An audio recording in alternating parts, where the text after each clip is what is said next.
Temukan kebahagiaan dengan cara sederhana sehari-hari.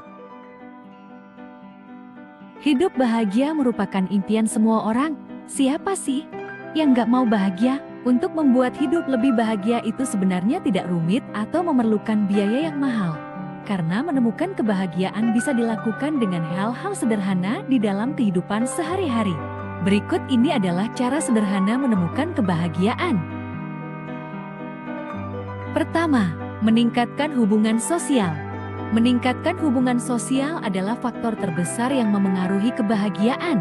Salah satu yang paling meyakinkan adalah penelitian yang dilakukan Harvard Study of Adult Development selama lebih dari 80 tahun, yang telah mengikuti kehidupan ratusan partisipan secara turun-temurun.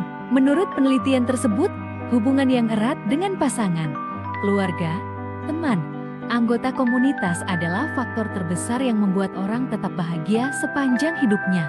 Orang yang memiliki hubungan yang kuat lebih bahagia dan lebih sehat secara fisik maupun mental daripada mereka yang kurang memiliki hubungan yang baik. Hubungan yang berkualitas bukan kuantitas juga menjadi prediktor yang lebih baik untuk hidup panjang umur dan bahagia daripada kelas sosial, fikih, atau genetika. Namun, untuk menjaga hubungan baik kita membutuhkan kerja keras, karena kita harus tetap terhubung dengan orang-orang yang berarti memberikan waktu dan perhatian kepada mereka. Kedua, terlibat dalam tindakan kebaikan secara acak. Seorang profesor dari UC Riverside, Sonia Lyubomirsky menemukan bahwa dengan sengaja melakukan tindakan kebaikan secara acak dapat membuat kita merasa lebih bahagia. Tindakan ini bisa sangat sederhana, mulai dari memuji orang asing di toko kelontong karena pakaiannya, membuatkan pasangan kopi sebelum bekerja, hingga mengajak rekan kerja yang kurang dekat untuk mengobrol.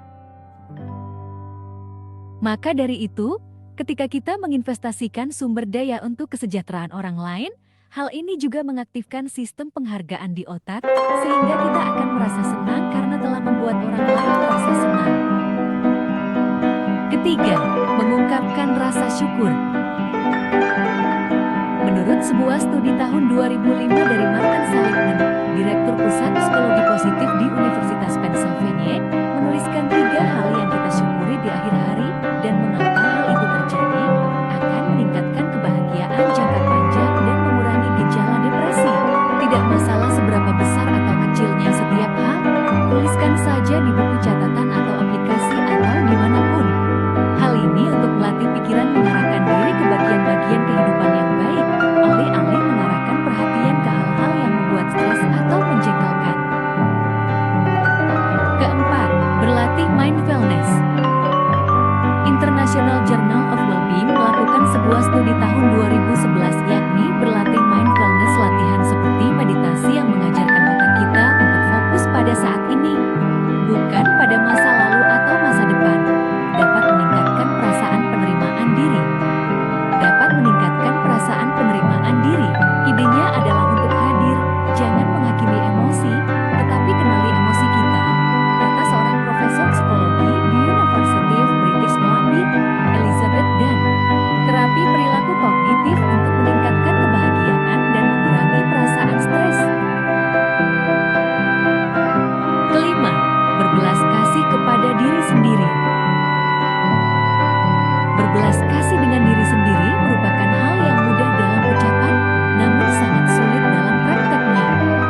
Kebanyakan orang-orang telah mengadopsi kecenderungan untuk mengkritik diri sendiri sebagai nilai budaya, dan cenderung menghukum diri sendiri ketika menghadapi kemunduran dan kegagalan. Namun, kritik diri yang berlebihan dapat menghalangi kita untuk mencapai tujuan. Ada 3 bagian untuk mempraktikkan belas kasih diri. Pertama, hadir pada saat ini daripada memikirkan masa lalu atau melihat masa depan dengan cemas.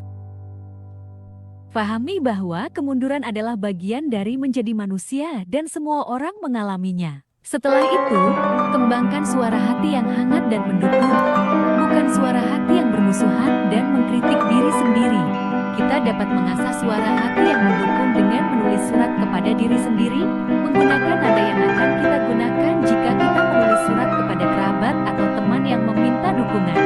Contoh, jika kita kehilangan pekerjaan, kita mungkin akan menyalahkan diri sendiri. Tetapi, jika seorang teman kehilangan pekerjaannya, kita akan lebih mungkin untuk mengatakan, "Hei, ini tidak seharusnya terjadi. Kamu memiliki banyak hal yang bisa ditawarkan dan akan menemukan kesempatan yang tepat." Ini adalah cara untuk memasuki cara yang berbeda dalam berbicara kepada diri kita sendiri yang penting untuk dapat mengelola kesulitan dan kemunduran, serta tumbuh dari tantangan hidup. Semoga bermanfaat ya.